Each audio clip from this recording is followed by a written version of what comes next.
Olá, a pedido de algumas pessoas, e interessante, o nosso pastor presidente, pastor Charles Anthony, da Igreja Batista Rio de Vida, aqui em Campos, região norte fluminense do Rio de Janeiro, está também fazendo uma série de pregações, e eu também ando estudando muitos anos a carta do apóstolo Paulo, né? Fiz uma série de comentários das chamadas 13 cartas, epístolas, na verdade, do apóstolo, o apóstolo Paulo, né? Eu queria destacar a carta de Paulo aos Coríntios, né? Corinto era uma cidade com influência grega, era uma cidade cosmopolita, metropolitana, onde o comércio, indústria têxtil, indústria marítima, havia o porto, cuja capital era Acaia.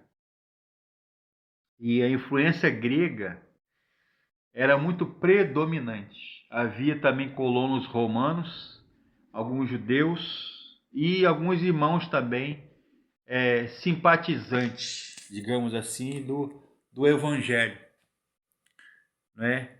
E é uma carta, a palavra Corinto, né? Depois do quinto século, os estudiosos, pais da igreja, como Agostinho, como Hipólito de Roma, como outros também, eles identificaram a cidade de Corinto, ser cidadão de Corinto naquela época do primeiro século, que era contemporânea ao apóstolo Paulo, digamos assim, Colin Cruz, N.R. Chaplin, Donald Guthrie, Gundry, Donald Guthrie, Luiz Saião e outros comentaristas, Coester, Colin Brown, né?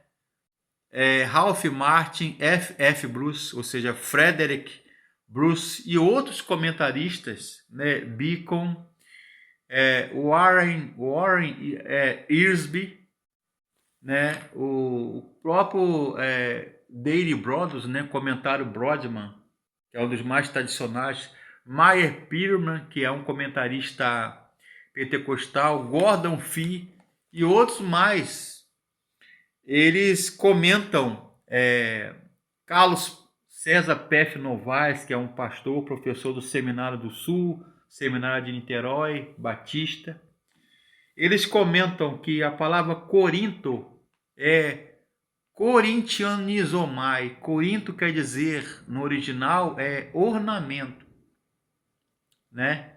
Ou seja, ornamentar é enfeitar, embelezar.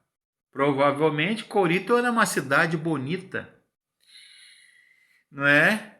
Onde tem o Porto de Manaus, o Porto de Santos, né? Cidade portuária. E ser cidadão de Corinto, do quinto século para cá, Paulo escreveu essa carta provavelmente quando ele estava ou em Roma, na sua prisão, ou em Éfeso, mais ou menos 52, 53. Quando o apóstolo Paulo ele prega ali e fica na cidade 1 ano e meio, 18 meses, ou cerca de 1 ano e meio a 2 anos. Né? Na sua viagem, terceira viagem missionária, ele estava provavelmente morando em Éfeso. E ele escuta e ele ouve missionários. Paulo deixa ali, que era uma prática comum dos apóstolos, deixar ali discípulos, né? Enviados, embaixadores, missionários, né? Alguns discípulos e alguns da casa de Cloé, ou Cloé, você lê em 1 Coríntios 1,11, ele ouve e sabe, e ali naquela época durava muitos anos ou meses até chegar as informações. A comunicação era por via de navio, barcos, montados a cavalo, montados em burro, não é? E animais de montaria ou em barco. Então, demorava meses e meses, quase um ano, para chegar a informação de uma cidade para outra, né, de um país para outro. E ele estava ali sabendo coisas que não era muito bom. Coisas ali pelos quais o evangelho estava sendo envergonhado, né? Paulo, ele procurou manter uma relação mais saudável e amistosa, mais amigável possível com as comunidades ou as igrejas que ele fundara, né? A correspondência de Paulo para com a igreja de Corinto, os coríntios ou corintianos, era uma das mais ricas do Novo Testamento, como também as mais tensas, principalmente a segunda carta, quando ele fala de consolo, ele fala de apologia, né? Defesa do seu apostolado, do seu ministério apostólico, defesa do evangelho, né? Corinto era uma cidade portuária e maiores centros comerciais da época. Então, transitava ali muitas pessoas, marinheiros, oficiais, pessoas do exército, romanos, gregos, estrangeiros ou prosélitos, gregos, romanos, coríntios ou corintianos. Então ele fala a carta de Paulo sobre a conduta e a vida cristã, divisões na igreja. Alguns se diziam que eram seguidores de Paulo, outros, a igreja estava dividida em 4 ou 5 grupos. O grupo que falava que era seguidor de Paulo, outro grupo falava que era seguidor de Apolo, outro de Pedro ou Cefas, outro falava que era seguidor de Cristo.